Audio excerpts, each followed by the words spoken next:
História da literatura pretensiosa, hoje com um livro interessantíssimo, Júlia Lopes de Almeida, A Falência, depois da vinheta.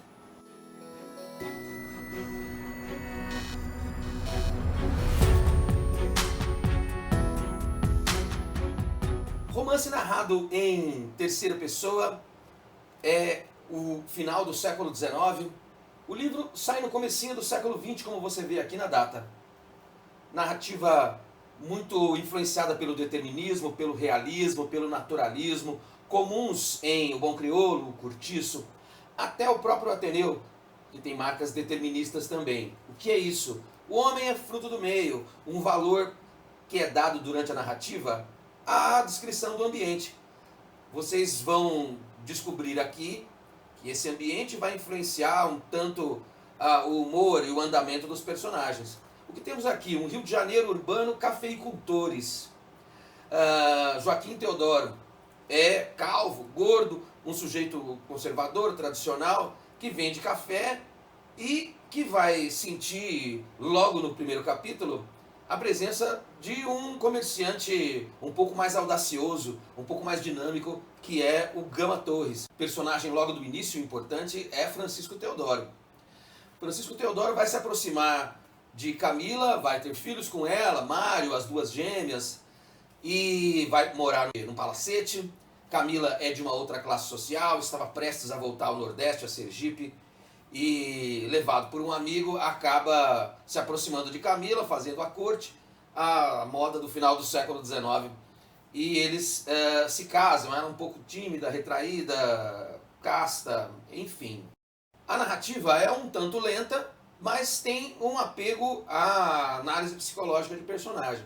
A gente vai encontrar em A Falência, crítica social, e uma problematização das relações sociais que se fazem no Rio de Janeiro desse final do século. Você sabe, Machado de Assis, o Raul Pompeia, a Luísa Azevedo, o próprio João do Rio, o Lima Barreto, que vivem aí nessa virada do século XIX para o XX, fazendo histórias, principalmente passadas no Rio de Janeiro, que levam em conta essa diferença de classe e essa necessidade de ampliação do seu status, essa valorização daquilo que seria chamado progresso versus o que é conservador.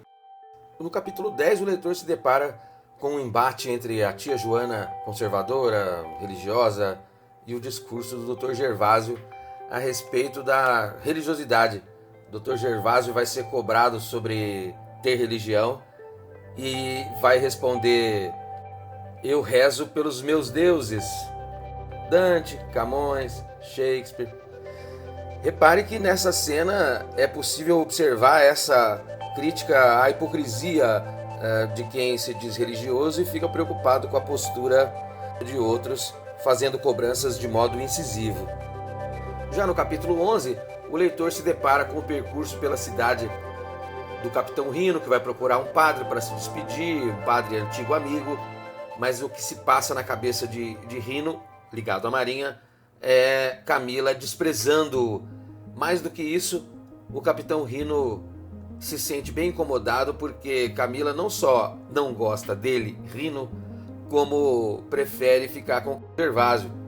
E a ideia de Rino é justamente tentar esquecer, fugir, ir para longe, ao invés, por exemplo, de tentar lidar com um assunto de modo um pouco mais corajoso ou um pouco mais humano.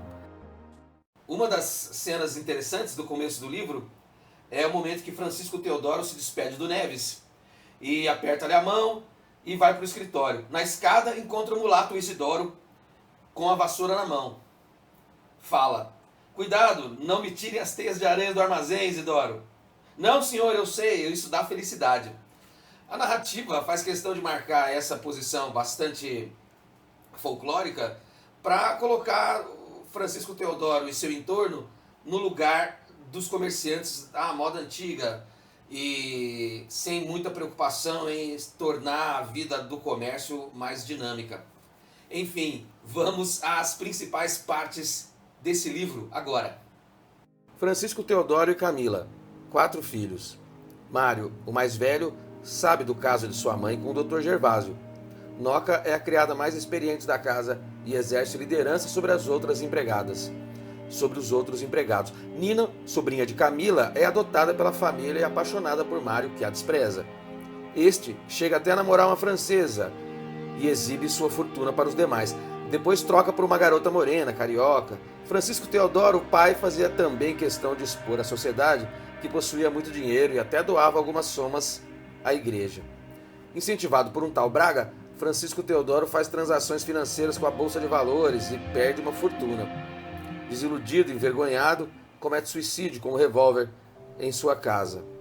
Viúva e falida, Camila perde o palacete, passa a morar numa casa modesta de Nina, que havia sido um presente de Teodoro. Lá, Noca auxilia no sustento. Ruth, uma das filhas, passa a dar aula de música. Mário aconselha a mãe, então, a se casar com Gervásio. Camila concorda, propõe casamento ao doutor, sonhando em voltar a ter uma vida como a de antes. Gervásio recusa, alegando ser ainda casado. A mulher admite ter ficado viúva pela segunda vez. Estava mais desiludida. Resolve ensinar crianças a ler e assim ter uma ocupação. Ao final, Rino, um antigo apaixonado por Camila, voltando do exterior, se depara no jornal com um anúncio para uma apresentação musical de Ruth. Rino é questionado então pela irmã, naquele momento, se ele não iria então visitar a Camila. E ele responde: "Pra quê?" Vale sempre a pena lembrar que a falência do título não faz só referência à derrocada dos negócios de Teodoro com o café. Não é apenas essa falência econômica, mas é também a falência de um sistema familiar. Camila não quer se comportar como uma mulher tradicional do final do século XIX, começo do XX, que é submissa, silenciosa, que espera o marido em casa, que pouco avança na dinâmica da economia externa, da casa, enfim. São basicamente 3 tipos de falência. Essa falência econômica de Teodoro, a falência nesse estilo de vida patriarcal, masculino, e a falência da própria crença de Camila, digamos assim, dos próprios sonhos que ela possuía, saindo da Vila do Castelo, de uma tradição mais pobre economicamente quando comparada a Teodoro, e isso volta a acontecer no fim da história, a partir do capítulo 19 e 20, quando ela vai morar com Nina, que até então era a pessoa que morava de favor no palacete de Francisco Teodoro. Essa falência dos sonhos também, nesse sentido material do termo, que não diminui a personalidade de Camila, uma figura forte que tem uma visão de mundo mais completa do que Francisco Teodoro. As figuras masculinas que rodeiam em torno de Camila são fracas e veja o caso de Teodoro, que acaba sumindo no mapa quando vê seu império desmoronar. Gervásio, que faz pose de leitor, literato, culto, mas quando precisa ajudar, colaborar, ser companheiro de Camila, agora viúva, abandona a história. Mário também sabe dos casos de sua mãe com Gervásio, na época que havia ainda vivo Teodoro, mas não consegue ultrapassar a barreira da sua função masculina dentro da vida social que lhe deram.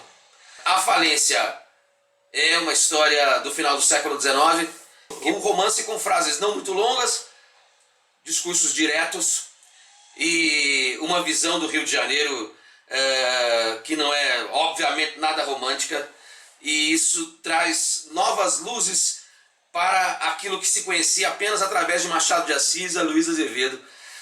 Vale a pena a leitura. Júlia Lopes de Almeida, A Falência.